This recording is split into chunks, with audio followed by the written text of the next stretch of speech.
prove with irrefutable evidence for those with intelligence that there is no death, that life is eternal. And this evidence of eternal life is put in place by their control after death of the cosmic forces. This is a cave in India showing the one who is to come in the future. All of these statues and monuments are thousands and thousands of years old. The future Buddha, sitting down in Western style. He is known by many names in many religions. To the Christian, he is the Christ. To the Muslims, the Mahdi, the Messiah, the Avatar, Maruk Bull. To the Koreans, the Buddha, the Genie. All different names for the same individual who is to appear now at the end of the age, the beginning of the new cycle. He is also called Maitreya, the future Buddha. In this book, Maitreya, the future Buddha, you can find the prophecy of his return in 2,500 years. This prophecy identifies the time when he is to appear. It states that he will appear in 2,500 years in a tripartite year in the first year of a cycle. He will descend to be reborn, and he will produce a city of silver by transformation. He will change a city which will serve as evidence of who he is. He must produce a city by transformation. The Buddha was born in 560 BC and died in 480 BC. He received enlightenment at the age of 35, which is 525 BC. This prophecy had to have been made between 525 BC and 480 BC. If you project 2,500 years into the future, it'll come between 1975 and the year 2020. 30, 60, and 90 are tripartite years. 1930 and 1960 is gone. The only tripartite year left is 1990. The first year of a cycle is 1991. In 1991, the future Buddha is to appear. 1991. In Angkor in Southeast Asia, we find the city of the future Buddha, hidden from the outside world for thousands of years and discovered by the French in 1858. It was hidden in the jungle by fig trees. This is the city designated to confirm the future Buddha. This city was hidden because of the Banyan Tree, a tree that starts in the sky. Birds drop their seeds from the sky on the leaves of existing trees. The branches spread out horizontally and then grows down, covering everything beneath it. The tree is worshipped throughout Asia. It's called the tree of God. It is the only tree that starts in the sky and comes down. Here you see it written that one tree covered 20,000 people. It is the most unusual tree on earth. It's the fig tree, the banyan tree, the tree that hid a 36-mile wide city in the jungle for thousands of years. This is the tree of God.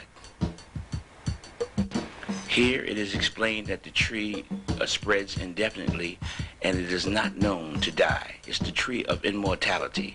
It is the most famous tree in Asia, the banyan tree, the tree of God.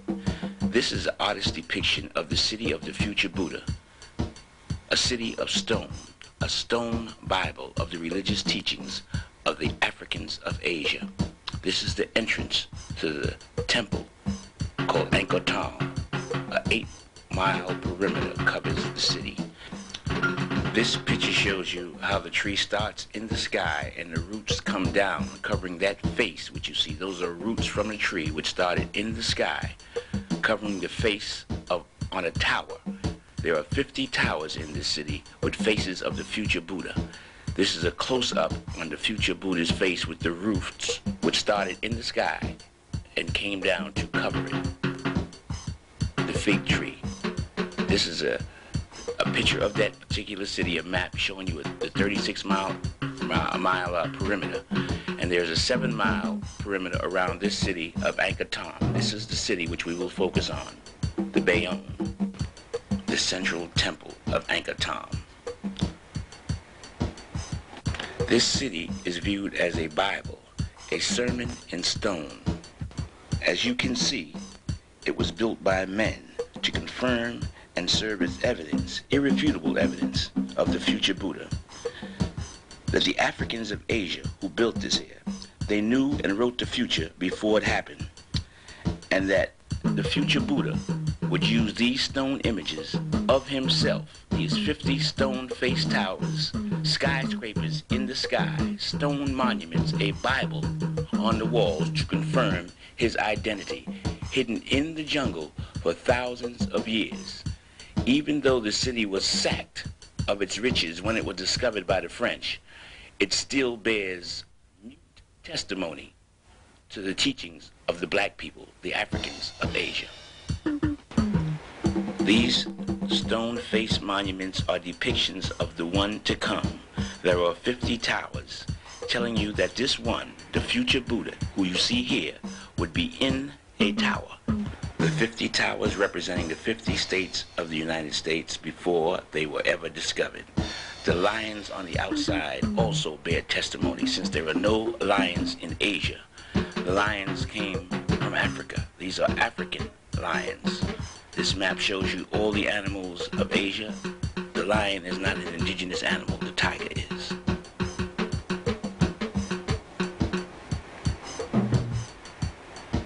The symbol of China, one of the major symbols.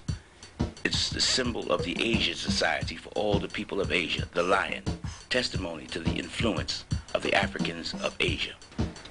This book on sculpture from Thailand and Cambodia shows you some of the bronze and stone sculpture stolen and put in private collections from this city of the future Buddha. These were inside the temples and taken out by the colonial powers and put in private collections for private exhibits. The Africans of Asia. Let me clarify the way of the gods in all cultures. Number one, they write the future before it happens in stone. Then they let the future happen. Then they send one back from the dead who explains it and reveals that which they wrote. This constitutes the execution of judgment. Now, this shows you that there are, in fact, 50 states in the United States, and there were 50 towers in this city. The future Buddha is to appear in a tower in the United States on the 7th terrace. There are 7 levels above his head. That's the esoteric teaching. On the walls of this is the story of the people whom this individual, the future Buddha, would appear among. Here we show the Europeans coming in to Africa. We see they have weapons on their shoulders. This is on the walls in this city. We see the African with his bow and arrow going to meet the European on the field of battle. We see the African with his elephants and his weapons of war going to meet the aggressor coming into his country. Here we see the two armies clashing on one single panel on the southern wall at the temple of the Bayonne in this city. The African army on the left, the European army on the right, and they clash in the center of this stone carving of the European invasion of Africa, as the Europeans load the African arms to the bottom of the ship and take off to America, onward to America. The Middle Passage where the Africans are thrown overboard, the entire history or book of revelation or unveiling is shown in this city of the kidnapping of Africans from Africa. This city is a book of revelation, an apocalypse in stone. It is discovered by the one they call Maruk Bull, the future Buddha. He discovers and unveils the true meaning of this city. This is in the religious teachings of the people of Asia. He uses a city carved in stone, the true book of Revelation, the apocalypse, the book of Revelation, which will be discovered and explained. And we will now take you to the true history of the United States of America and their slaves to identify the truth carved in stone thousands of years before it happens about these people, the Africans of America.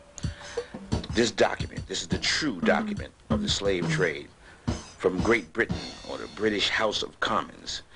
It consists of certified eyewitness reports of the satanic atrocities of slavery.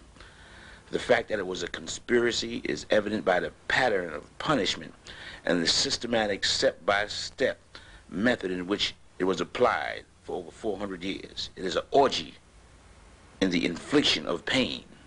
The infliction of pain on innocent people with eyewitness step-by-step reports on what they was supposed to do and what they intended to do to these people who they identified in their document as an injured humanity.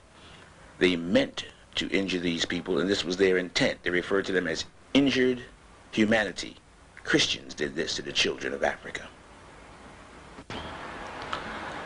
The science that was used on these innocent people were based on universal cosmic laws, as you see here. There are laws that are above all man-made laws. They're the laws of the gods. They're the laws of the universe, and they govern all humanity. The two laws which we will focus on right now is called the law of Kamma, the law of cause and effect, and the law of polarity, the relationships between opposites. Both of these laws pervade all things in the universe, and this was the focus of the slave trade.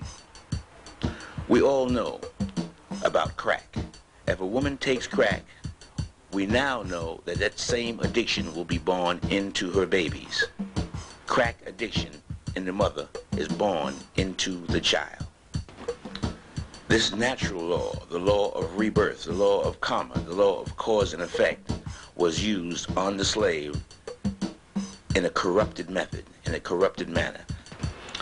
The primary objective was to induce the fear of God into the slave. Fear is associated with God.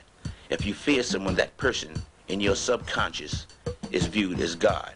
And fear is something that you always have the expectation of once it's induced in you. So the primary objective to get the desired results would be the creation of a race of people that would worship the European race subconsciously as God. That's the objective. Pain and fear, the infliction of which would cause the slave subconsciously to worship the European as God.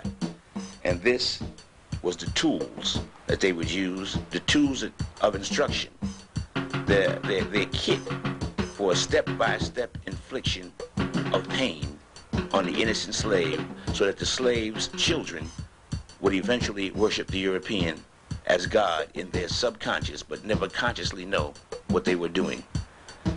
This is one of the greatest, or the greatest crime ever committed by human beings, so-called human beings, against human beings. The infliction of fear and terror